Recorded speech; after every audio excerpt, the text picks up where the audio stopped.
আসসালামু আলাইকুম। আমি ডক্টর আবুল হায়াত মানিক, লিভার বিশেষজ্ঞ হিসেবে ঢাকা মেডিকেল কলেজ হাসপাতালে কর্মরত আছি। তো আমরা আজকের এই ভিডিওতে কথা বলবো আমাদের অত্যন্ত খারাপ একটি অসুখ নিয়ে, যেটি পাকস্থলীর ক্যান্সার।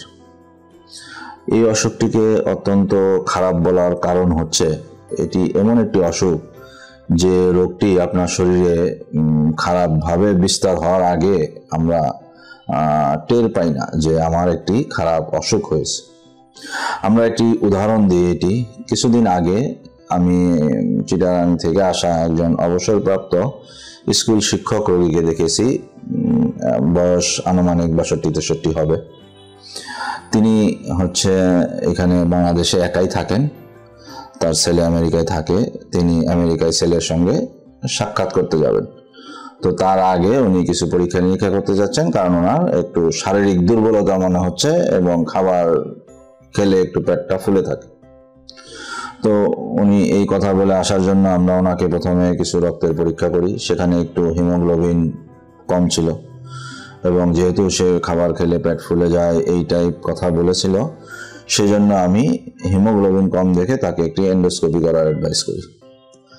এন্ডোস্কোপি করার পরে দেখা গেল রোগীটির পেটে একটি বেশ বড় টিউমার আছে, যেটি পাকস্থলীর ক্যান্সার বলেই মনে করা হচ্ছে এবং আলটিমেটলি বায়োপসি করে এটি পাকস্থলীর ক্যান্সার হিসেবেই রোগটি নির্ণয় হয়েছে।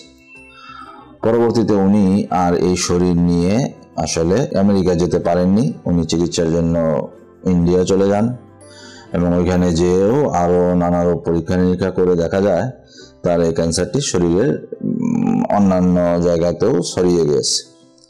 তো যার জন্য এটি আসলে আর কিউরেবল কোনো চিকিৎসাই ছিল না। উনি কিছুদিন পরে আবার ইন্ডিয়া থেকে ব্যাক করে আবার আমাকে একবার দেখায়, কিন্তু তখন তাকে আসলে সাপোর্টিভ চিকিৎসাগুলোই দিয়ে রাখা হয়েছিল। তো পরবর্তীতে উনি কয়েক মাস পরে হয়তোবা উনি আর পৃথিবীতে বেঁচে ছিলেন না। তো সেই জন্য পাকস্থলীর ক্যান্সার একটি এমন অসুখ যেটি আসলে আপনি অসুখটি ছড়িয়ে যাওয়ার আগে বোঝা খুব কঠিন। এই জন্য এই পাকস্থলীর ক্যান্সারের কারণ, এটির লক্ষণ, প্রতিকার ও চিকিৎসাগুলো আমাদেরকে গুরুত্ব দিয়ে জানতে হবে। তাহলে পাকস্থলী ক্যান্সারের কারণ কি? বিজ্ঞানীরা এখন পর্যন্ত পাকস্থলী ক্যান্সারের যে কারণটি প্রথম গুরুত্বপূর্ণ হিসেবে চিহ্নিত করেছেন সেটি হচ্ছে একটি ব্যাকটেরিয়া দ্বারা আক্রমণ যদি আমাদের হয়ে থাকে পেটের মধ্যে, সেটি হচ্ছে হেলিকোব্যাক্টার পাইলোরি একটি ব্যাকটেরিয়া। এই জীবাণুটি আমাদের পেটে অথবা ডিউডেনাম অঞ্চলের মধ্যে থেকে বিভিন্ন সময় ইনফেকশন করে, সেগুলো থেকে একটি পাকস্থলী ক্যান্সার হতে পারে। এর পরবর্তী কারণগুলোর মধ্যে একটি হচ্ছে ধূমপান এবং অ্যালকোহল। পরবর্তীতে যারা অতিরিক্ত পান খান, এই তিনটি কারণও পাকস্থলী ক্যান্সারের জন্য দায়ী। এগুলো ছাড়া আরও আছে, যেমন যারা অতিরিক্ত রেড মিট অর্থাৎ গরু এবং খাসির মাংস খুব বেশি খান, ক্যান ফুড কিংবা প্রক্রিয়াজাত খাবার যেগুলো অনেক দিন রেখে দেওয়া হয়, সেই খাবারগুলো যারা বেশি খায়, যাদের খাবারে ভিটামিন এ এবং ভিটামিন সি অথবা ফ্রেশ ফ্রুট জাতীয় খাবার কম থাকে, তাদের ক্ষেত্রে এই পাকস্থলী ক্যান্সার হওয়ার চান্স খুব বেশি হয়।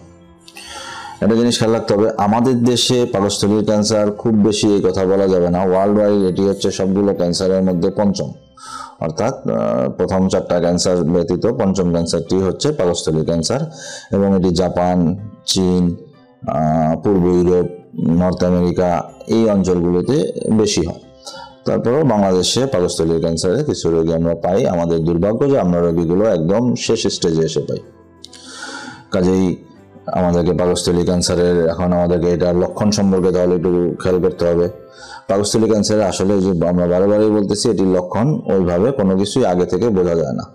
রুটিন পরীক্ষা নিরীক্ষার মাধ্যমে সন্দেহ হলে এবং 50-এর উপরে যাদের বয়স, তাদের ক্ষেত্রে যদি খাওয়ায় অরুচি থাকে, ওজন কমে যায়, হিমোগ্লোবিন কম থাকে, খেলেই যদি বারে বারে বমি হয়, খাওয়ার পরে পেট ফুলে যায় অথবা পেটে পানি চলে আসে, এই জাতীয় বিভিন্ন উপসর্গ থাকলে আমাদেরকে অবশ্যই একটি এন্ডোস্কোপি করে দেখেই এই রোগটিকে ডায়াগনোসিস করার চেষ্টা করতে হবে। যদি এটি ডায়াগনোসিস হয় আর্লি স্টেজে স্টোমাক ক্যান্সার, মনে রাখতে হবে এটি সম্পূর্ণ কিউরেটিভ চিকিৎসা দেওয়া সম্ভব। অর্থাৎ যদি ছড়ানোর আগে আমি আমার এই পেটের ক্যান্সারকে ধরতে পারি, তাহলে একটি অপারেশনের মাধ্যমে এই রোগটিকে সম্পূর্ণ ভালো করা যাবে। তাহলে আমরা এই ব্যাপারে সবাই সতর্ক থাকব। এখন প্রতিকারের জন্য কি করব? প্রতিকারের জন্য অবশ্যই আমাদের যদি এই সিমটমগুলো কোনোটা থেকে থাকে তাহলে আমরা বিশেষজ্ঞ চিকিৎসকের পরামর্শ মতে সেই পরীক্ষাগুলো করে এইগুলোর মাধ্যমে আমরা রোগটি ধরার চেষ্টা করব। চিকিৎসার ক্ষেত্রে আমাদের অপশন কি আছে, যদি আর্লি স্টেজে ধরতে পারি তাহলে আমরা পুরোটা পার্শিয়াল গ্যাস্ট্রেক্টমি অথবা টোটাল গ্যাস্ট্রেক্টমি যদি আমরা কেটে ফেলে দেই, রোগী সম্পূর্ণ ভালো হয়ে যাবে। যদি এমন হয় যে না পুরোটা আমি কেটে ফেলার মতো সম্ভব নাই, তাহলে তাকে কিছুটা অংশ রেখে হয়তো বা স্টোমাকটা কেটে ফেলা হয় এবং পরবর্তীতে কেমোথেরাপি দিয়ে চিকিৎসা শেষ করা হয়। তাতেও অনেক সময় রোগীগুলো ভালো থাকে।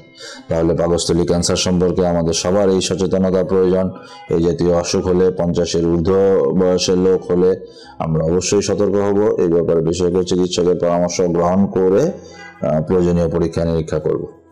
ধন্যবাদ সবাইকে, ভালো থাকুন।